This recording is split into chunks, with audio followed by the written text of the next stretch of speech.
And we got an after-hours call today. A train that's less than 2 years old was installed of July of 2023. It's still within the labor warranty. First thing I noticed is that the fan motor is really hot.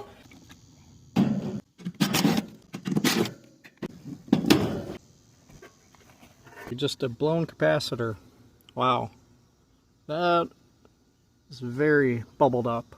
Man, 2 years old, that is not very impressive, not gonna lie. 35 and 5 should have that on the truck, so let's go ahead and replace that.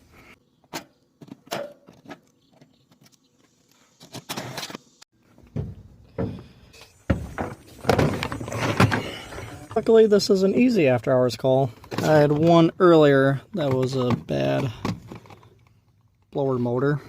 Keep track of my stock here so I don't forget once when I go to the shop. Say what you want about these capacitors. Honestly, every brand of capacitor nowadays suck.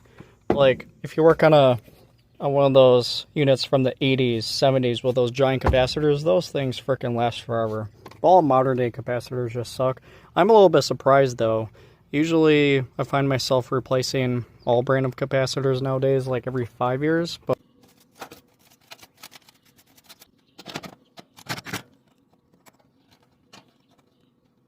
this common wire is a little loose. We're going to tighten that because loose wires cause fires.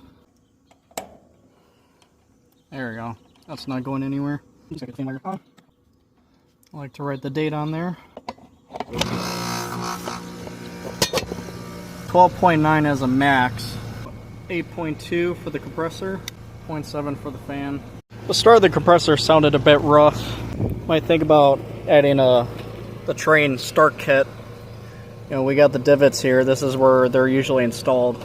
So we might come back and install that to help it start up more smoothly.